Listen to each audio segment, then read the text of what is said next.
بسم الله الرحمن الرحيم۔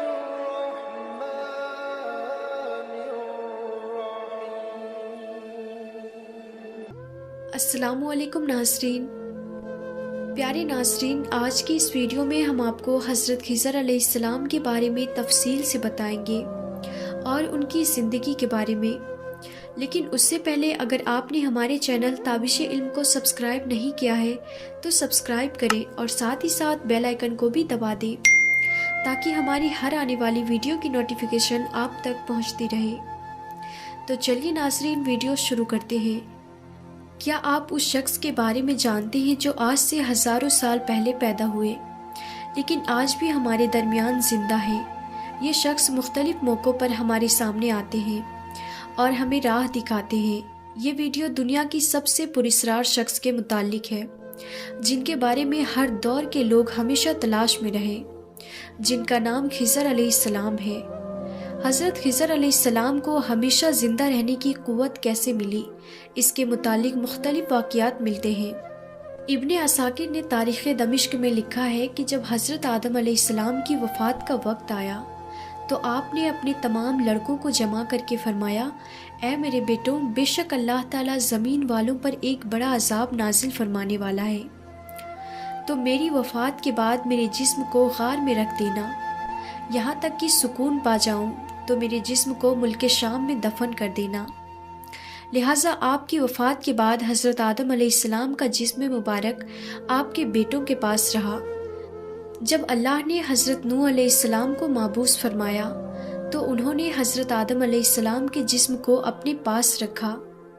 جس وقت اللہ نے زمین پر طوفان بھیجا اور پوری زمین ایک زمانہ تک ڈوبی رہی، پھر طوفان ختم ہونے کے بعد حضرت نوح علیہ السلام بابل شہر میں آ کر ٹھہرے اور اپنے تینوں بیٹوں شام، حام اور یافیس کو وصیت کی کہ آدم علیہ السلام کے جسم مبارک کو اس غار سے لا کر شام میں دفن کر دو جہاں انہوں نے وصیت کی تھی۔ تو ان لڑکوں نے کہا، زمین وحشت ناک ہے، نہ کوئی اس زمین سے مانوس ہے اور نہ وہاں کا راستہ جانتا ہے۔ حضرت نوح علیہ السلام نے کہا، حضرت آدم علیہ السلام نے اس شخص کے لیے جو ان کے جسم کو دفن کرے گا قیامت تک زندہ رہنے کی دعا کی ہے۔ پھر آپ کا جسم مبارک اسی طرح رہا یہاں تک کہ حضرت آدم علیہ السلام کے ایک سلوی اولاد جن کا نام خضر تھا، انہوں نے آپ کے جسم مبارک کو دفن کیا۔ اللہ نے حضرت آدم علیہ السلام کی دعا قبول فرمائی، تو حضرت خضر علیہ السلام جب تک اللہ چاہے گا زندہ رہیں گے۔ حضرت خضر علیہ السلام کی کنیت ابو العباس اور نام بلیہ تھا۔ ان کے والد کا نام ملکان تھا۔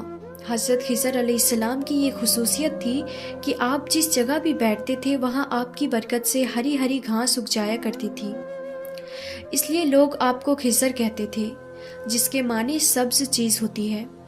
ایک روایت کے مطابق آپ حضرت ذوالقرنین کے خالہ زاد بھائی تھے۔ حضرت ذوالقرنین علیہ السلام اللہ کے ایک نیک بادشاہ تھے جنہیں اللہ نے زمین کے بڑے حصے پر حکومت عطا فرمائی تھی۔ حضرت خضر علیہ السلام حضرت ذوالقرنین علیہ السلام کے وزیر تھے۔ کتابوں میں حضرت خضر علیہ السلام کی لمبی عمر اور موت نہ آنے کی وجہ یہ بھی لکھی گئی ہے کہ آپ نے آب حیات نامی ایک چشمے کا پانی پیا تھا۔ آب حیات کے بارے میں یہ بیان کی جاتی ہے کہ جو اسے پیے گا یا اس میں غسل کرے گا اسے کبھی موت نہ آئے گی۔ توریت کے بعد یوحنا میں آب حیات کا ذکر یوں ملتا ہے، پھر اس نے مجھے بلور کی طرح چمکتا ہوا آب حیات کا ایک دریا دکھایا جو خدا کے تخت سے نکل کر اس شہر کے درمیان میں بہتا تھا، اور دریا کے پار زندگی کا درخت تھا۔ آب حیات کا ذکر قدیم داستانوں اور کتابوں میں بھی ملتا ہے۔ ان داستانوں میں 3 شخص کا ذکر کیا گیا ہے جو آب حیات تک پہنچ گئے تھے۔ ان میں ایک حضرت الیاس علیہ السلام، دوسرے حضرت ذوالقرنین علیہ السلام اور تیسرے حضرت خضر علیہ السلام ہیں، جن میں صرف حضرت خضر علیہ السلام اور حضرت الیاس علیہ السلام کو ہی وہ پانی نصیب ہوا۔ روایتوں کے مطابق ذوالقرنین نے قدیم تاریخی کتابوں میں پڑھا تھا کہ سام بن نوح کی اولاد میں سے ایک شخص چشمہ حیات سے پانی پی لے گا تو اس کو موت نہ آئے گی۔ اس لیے حضرت ذوالقرنین علیہ السلام نے اس پانی کی تلاش میں مغرب کا سفر کیا۔ حضرت ذوالقرنین علیہ السلام کے علم میں یہ بات آئی کہ آب حیات اندھیرے راستوں میں موجود ہے اور وہاں 360 چشمے ہیں۔ لہٰذا حضرت ذوالقرنین علیہ السلام نے اپنے لشکر سے 360 لوگوں کو چنا اور ہر ایک کو ایک ایک مچھلی دے کر حضرت خضر علیہ السلام کی سربراہی میں روانہ کیا۔ تمام لوگوں کو یہ ہدایت دی گئی کہ ہر فرد اپنی مچھلی کے ساتھ چشمے میں اتر جائے اور واپس آ کر اپنی اپنی مچھلی ظاہر کرے۔ کافی لمبے سفر اور دشواری کے بعد آخرکار یہ لوگ اس چشمے تک پہنچ گئے۔ جب واپس آئے تو حضرت ذوالقرنین علیہ السلام نے کہا کہ سب اپنی اپنی مچھلی جمع کروا دیں۔ لہٰذا سب نے اپنی مچھلی ان کے سامنے پیش کر دی سوائے حضرت خضر علیہ السلام کے۔ حضرت ذوالقرنین علیہ السلام نے دریافت کیا تو انہوں نے بتایا کہ میں جب چشمے میں اترا تو مچھلی میرے ہاتھ سے نکل کر پانی میں چلی گئی۔ میں نے غوطہ لگا کر اسے پکڑنے کی بہت کوشش کی مگر ناکام رہا۔ حضرت ذوالقرنین علیہ السلام نے کہا وہ پانی آپ کے مقدر میں تھا۔ آب حیات میں غوطہ لگانے اور اس مقدس پانی کو پینے کی برکت سے حضرت خضر علیہ السلام ہمیشہ زندہ رہیں گے اور آپ کو کبھی موت نہ آئے گی۔ حضرت موسیٰ علیہ السلام سے بھی حضرت خضر علیہ السلام کی ملاقات کا ذکر قرآن مجید میں ملتا ہے، جس کے مطابق حضرت خضر علیہ السلام کو ایک الہامی علم عطا کی گئی تھی جسے علم لدنی کہتے ہیں۔ اس علم کو سیکھنے کے لیے حضرت موسیٰ علیہ السلام حضرت خضر علیہ السلام کی خدمت میں حاضر ہوتے ہیں اور ان سے درخواست کرتے ہیں کہ اللہ نے انہیں جو علم عطا کیا ہے وہ انہیں بھی سکھا دیں، لیکن حضرت موسیٰ علیہ السلام کی جلد بازی اور صبر نہ کرنے کی وجہ سے حضرت خضر علیہ السلام وہ علم مکمل طور پر حضرت موسیٰ علیہ السلام کو نہیں سکھا پاتے ہیں۔ بعض علماء نے اس واقعے کو دلیل بنا کر حضرت خضر علیہ السلام کو نبی قرار دیا ہے، کیونکہ ایک پیغمبر کو ایک عام بندہ کوئی علم نہیں سکھا سکتا۔ حضرت خضر علیہ السلام کو جو علم لدنی عطا کی گئی تھی، اس کے ذریعے آپ مشکل میں پھنسے لوگوں کی مدد فرماتے اور گمراہوں کی رہنمائی کرتے ہیں۔ لوگوں میں یہ بھی مشہور ہے کہ آپ راستہ بھٹک جانے والوں کو راہ دکھاتے ہیں۔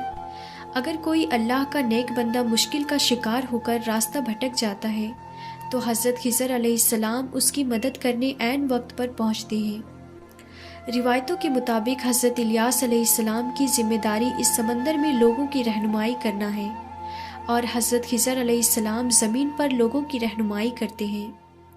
بعض روایتوں کے مطابق حضرت خضر علیہ السلام نے حضرت محمد صلی اللہ تعالیٰ علیہ وسلم کے ہاتھوں پر بھی بیعت کی ہے اور مدینہ میں آپ صلی اللہ تعالیٰ علیہ وسلم سے ملاقات کے لیے بھی آیا کرتے تھے۔ اس کے علاوہ عمر بن عبد العزیز سے بھی حضرت خضر علیہ السلام کی ملاقات ثابت ہے۔ صحیح مسلم کی ایک حدیث سے مطابق جب دجال مدینہ کے قریب ایک جگہ تک پہنچے گا تو مدینہ سے ایک شخص اس کے مقابلے کے لیے نکلے گا جو اس وقت کا سب سے بہترین شخص ہوگا۔ یہ شخص حضرت خضر علیہ السلام ہوں گے۔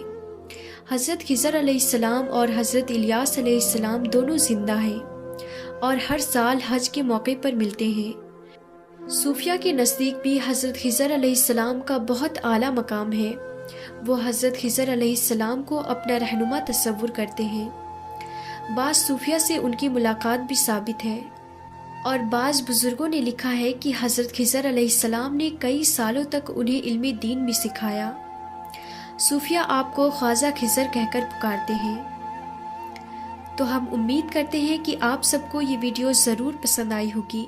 ویڈیو پسند آئی ہے تو لائک کریں اور اپنے دوستوں کے ساتھ ضرور شیئر کریں۔ تو پھر ملتے ہیں اگلی ویڈیو میں، تب تک کے لیے خدا حافظ۔